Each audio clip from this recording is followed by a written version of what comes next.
Good morning, all of you. Chapter 6, Class 12, Indian Economic Development, New Economic Policy or Economic Reform since 1991.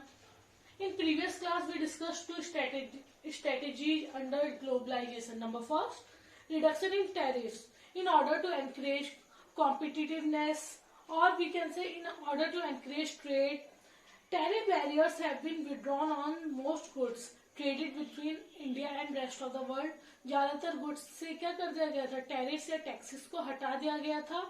और क्यों हटा दिया गया था? ताकि हमारे ट्रेड ज्यादा से ज्यादा एनकरेज हो, हम ज्यादा से ज्यादा एक कॉम्पिटिशन वाले एनवायरनमेंट में एंटर कर सके. Number second, long term trade policy in conformity with economic reforms. Foreign trade policy is enforced for a longer duration, nearly 5 years. Under this policy, all restrictions and controls on foreign trade have been removed. Open competition is encouraged. Long term trade policy पहले छोटी छोटी policies बनती थी foreign investors के साथ या foreigners, या आप बोल सकते हैं कि एक तरह से जो फॉरेन ट्रेड होता था वो लॉन्ग टर्म के लिए होने लगा. लॉन्ग टर्म ट्रेड पॉलिसी बनने लगी, मोस्टली 5 years की. और इस पॉलिसी में नॉर्मली जो ये पॉलिसी थी इसमें सारे के सारे रिस्ट्रिक्शंस, कंट्रोल्स वगैरह रिमूव कर दिए गए ताकि ज्यादा से ज्यादा क्या हो सके, ट्रेड हो सके, एक्सपोर्ट और इंपोर्ट टैक्स फ्री ट्रेड हो सके और ओपन कंपटीशन, मतलब tax free exports and tax free imports को एनकरेज किया गया. Now number 3, withdrawal of quantitative restrictions.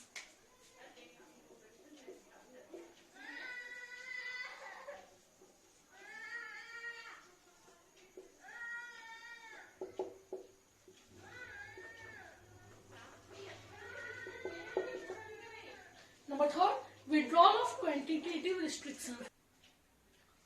Number third, withdrawal of quantitative restrictions. Since 2001, the quantitative restrictions on the import items have been totally withdrawn or removed. पहले ये था कि इतने ही माल बाहर से आ सकता है, मतलब बहुत सारे रिस्ट्रिक्शंस थे, इससे ज्यादा क्वांटिटी में इंपोर्ट नहीं या बाहर का सामान हमारी कंट्री में नहीं हो सकता, इनफ्लो नहीं हो सकता. So since 2001, quantitative restrictions on all import items have been totally withdrawn. This is conformity with India's commitment to the WTO. WTO means World Trade Organization. So withdrawal of quantitative restrictions since 2001.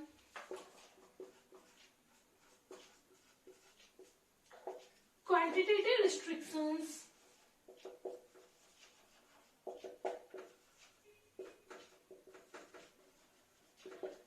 since 2001, quantitative restrictions on all import goods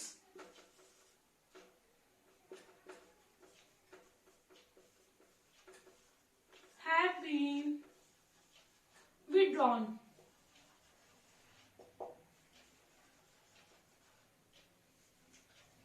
Now number fourth, partial convertibility.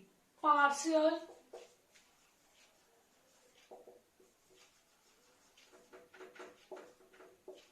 convertibility. Number 4, partial convertibility. Partial convertibility means sale and purchase of foreign currency at the market price. So partial convertibility refers to sale and purchase of foreign currency at the market price. भाई लोगों को बाहर की चीजें खरीदनी होगी तो foreign currency को सेल और परचेज करना, उसी को हमने क्या कहा, partial convertibility. So it refers to sale and purchase of foreign currency. It refers to sale and purchase of foreign currency. और foreign currency क्यों? For foreign transactions. It refers to sale and purchase of foreign currency at the market price. Main reason क्या था? ताकि ज्यादा से ज्यादा लोग foreign currency को परचेज करें और एक्सपोर्ट्स एंड इंपोर्ट्स वगैरह वो हमारी कंट्री में बढ़े. To achieve the objective of globalization, partial convertibility of Indian rupee has been allowed for following transaction: import and exports of goods and services, payment of interest or dividend on investment. Clear? So To achieve the objective of globalization, partial convertibility of Indian rupee has been allowed for the following transaction. Partial convertibility को allowed किया गया कुछ transactions के लिए, like say import and exports of goods and services, payment of interest or dividend on investment. Clear? Number 5, increase in equity limit of foreign investment. Equity limit of foreign capital investment has been increased from 40%. पहले जो foreign investors अपनी country में ज्यादा से ज्यादा कितना 40% लगा सकते थे, पर अब उसे बढ़ाकर 51% to 100% कर दिया, up to 51% to 100%. So equity limit of foreign capital investment has been increased from the initial 40%. It now ranges between 51 to 100%. So in equity limit has been increased from 40% to 51 to 100%. So there are 5 points under strategy under globalization. Number 1, reduction in tariffs. Number 2, long-term trade policy. Number 3, withdrawal of quantitative restrictions. Number 4, partial convertibility. Partial convertibility means sale and purchase of foreign currency for foreign transactions at the market price. And number 5, increase in equity limit of foreign investment. So initial, or we can say equity limit of foreign investment has increased from 40% to 51%. 40%. Now it ranges between 51% to 100%. Clear? Now there are some merits of LPG policy and there are some demerits of LPG policy. Merits. Number 1, merits of LPG policy. Number 1, increase in rate of economic growth. Economic growth या आप बोल सकते हैं GDP. After LPG, after 1991 increase हुई. The growth of GDP increased from 5.6% during 1988-91 to 6.1% during 1992 to 2001.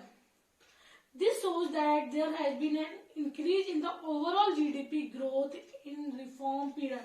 So, the growth of GDP increased from 5.6% to 6.1% in 1991-92. During the reform period, the growth of agriculture and industrial sector has declined, whereas the growth of service sector has gone up.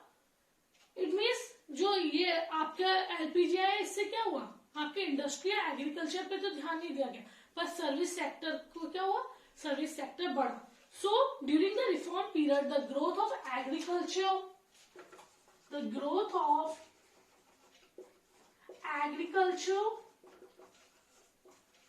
and industry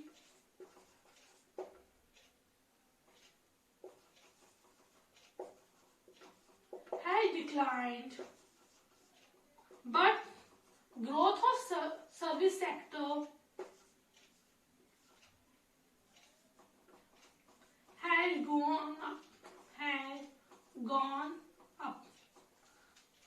Clear? So increase in rate of economic growth, भैया country का GDP बढ़ेगा तो ये एक merit ही हुआ. So increase in rate of economic growth. So the growth of GDP increased from 5.6% to 6.1% during 1992 to 2001. This indicates that there has been an increase in overall GDP growth in the reform period. During the reform period, the growth of agriculture and industry has been declined, but growth of service sector has gone up. This indicates that the growth is mainly driven by the growth in the services sector. और ये बता रहा था कि growth ज्यादातर किसके through हो रहा है, सर्विस सेक्टर के थ्रू हो रहा है. नाउ द ग्रोथ, और अब की बात की जाए तो हम ये बोल सकते हैं आफ्टर एलपीजी अब हमारा जीडीपी ग्रोथ कितना हो गया, 8%. तो भाई जीडीपी का बढ़ना एक मेरिट ही है. तो आफ्टर एलपीजी सबसे पहला काम क्या हो, हमारी जीडीपी बढ़ गई. जो जीडीपी 5.6% थी वो करंट में या फिर आप बोल सकते हैं बढ़कर अब कितनी होगी, 8% होगी. हम ये बोल सकते हैं एग्रीकल्चर या फिर आप बोल सकते हैं इंडस्ट्री का जो ग्रोथ था वो डिक्लाइन हुआ है, पर सर्विस सेक्टर का जो ग्रोथ था वो बढ़ा है. Clear? Number second, Number second, inflow of foreign investment. The opening up of the economy has led to rapid increase in foreign direct investment. The foreign investment and foreign institutional investment increased from $100 million in 1991 to $150 billion in 2003 and 4. जो foreign investment का जो rate था वो भी बढ़ा. जो foreign investment $100 million था, $100 million था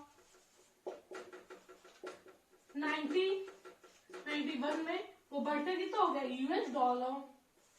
$150 बिलियन हो गया आफ्टर इकोनॉमिक रिफॉर्म्स, या जो हम 2003 एंड 4 में. तो भाई हमारी कंट्री में जो फॉरेन इन्वेस्टमेंट था वो भी बढ़ा. हमारे बाहर के लोग हमारी कंट्री में अब क्या करने लगे थे, इन्वेस्टमेंट करने लगे थे. ये भी एक मेरिट हुआ, जिससे हमारी कंट्री के क्या होगा, ग्रोथ एंड डेवलपमेंट होगा. So the opening up of economy has led to the rapid increase of foreign direct investment. Now it increased from $100 million in 1991 to $150 billion in 2003 and 4. Clear? Number third, rise in exports. भाई industries आई, different variety के goods आए, तो अपना भी exports क्या हो गए, बढ़ गए. तो एलपीजी का एक मेन मेरिट क्या हो गया, rise in export. During the reform period India experience considerable increase in exports of auto parts, engineering goods, IT software and textile. तो इंडिया के एक्सपोर्ट्स भी क्या हो गए, बढ़ गए. और नॉर्मली एक्सपोर्ट्स किन किन चीजों का बढ़ा, ऑटो पार्ट्स जो व्हीकल्स वगैरह के पार्ट्स होते हैं, इंजीनियरिंग गुड्स, टूल्स वगैरह, then textile means clothes and all. तो इन सबके, और आप बोल सकते हैं आईटी वगैरह, ये सॉफ्टवेयर वगैरह जिनके बारे में हम जानते ही नहीं थे, उनके एक्सपोर्ट्स भी क्या हो गए, हमारी कंट्री का बढ़ा. So after new economic policy, और we can say after new reforms और economic reforms, India experienced considerable increase in exports of auto parts, engineering goods, IT software and textile. Number fourth, control on inflation.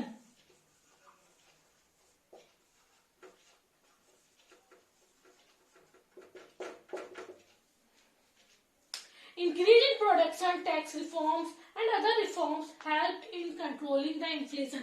Production बढ़ा, tax में सुधार हुए, साथ ही साथ आपके दूसरे सुधार भी हुए, जिससे क्या हुआ, इन्फ्लेशन कंट्रोल हुआ. The annual rate of inflation reduce from 17% to 7.6%. 17% जो 1991 में थी इन्फ्लेशन की रेट, वो अब कितनी हो गई, 7.6% इन 2003 एंड 4.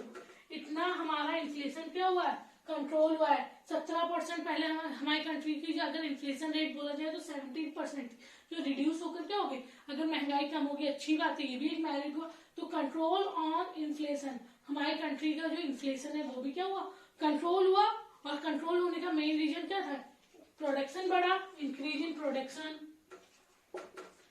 टैक्स रिफॉर्म्स हुए, रिफॉर्म्स मीन्स इंप्रूवमेंट, टैक्स में सुधार वगैरह हुए, एंड अदर रिफॉर्म्स. ये सारी चीजें, increase in production, tax reforms and other reforms helped in controlling the inflation. Clear? Number fifth, increase in role of private sector.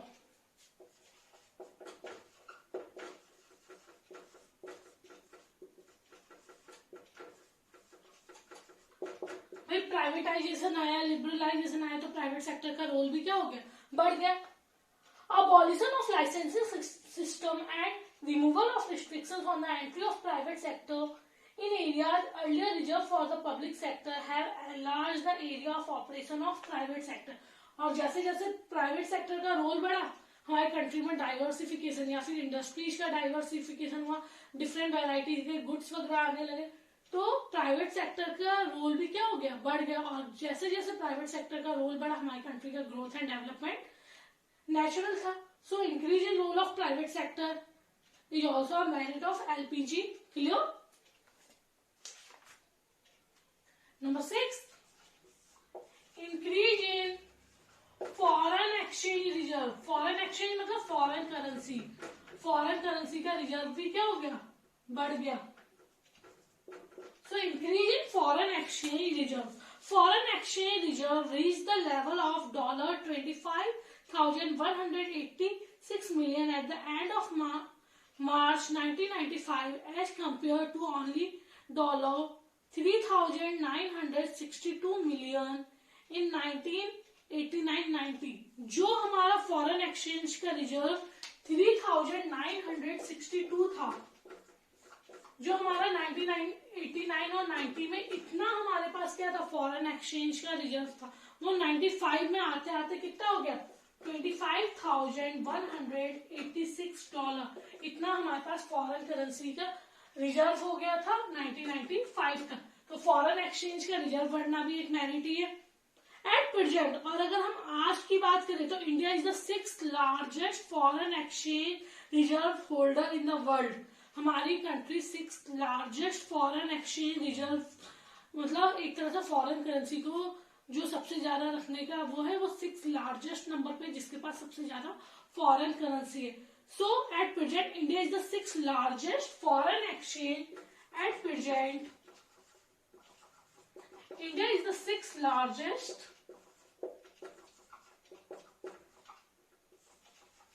foreign exchange reserve holder in the world। foreign exchange means foreign currency का जिसके पास reserve होता है, reserve, foreign exchange reserve holder in the world।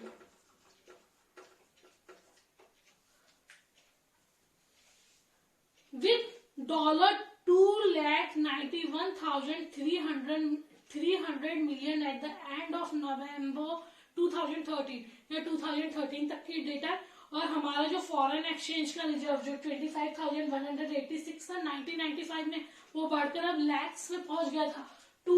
कितना हो गया था वो, $2,91,300। इतना हमारा फॉरेन एक्सचेंज का रिजर्व हो चुका था 2013 में। तो फॉरेन एक्सचेंज या फॉरेन करेंसी जितनी ज्यादा होगी उतनी ज्यादा हम क्या कर सकेंगे, बाहर की कंट्री से ट्रेड कर सकेंगे और साथ ही साथ इन्वेस्ट कर सकेंगे। So there are some merits of LPG. Number first, increase in role of private sector. Number second, increase in foreign exchange reserve. Number third, inflow of foreign investment. ज्यादा से ज्यादा लोग अब अपनी कंट्री में क्या करने लगे, इन्वेस्टमेंट करने लगे थे। जो इन्वेस्टमेंट $100 मिलियन था वो बढ़कर $150 बिलियन हो चुका था। इकोनॉमिक ग्रोथ हो गया था, जो 5.6% हमारी जीडीपी चल रही थी वो बढ़कर 8% हो गई थी। एग्रीकल्चर और इंडस्ट्री डिक्लाइन हुई थी, उनका जो ग्रोथ था, बट सर्विस सेक्टर का जो ग्रोथ था वो क्या हुआ, बढ़ने लगा था। साथ ही साथ एक्सपोर्ट्स बढ़े थे, इन्फ्लेशन कंट्रोल हो गया था। So there are 6 merits of LPG. Tomorrow we will discuss about demerits of LPG. Thank you.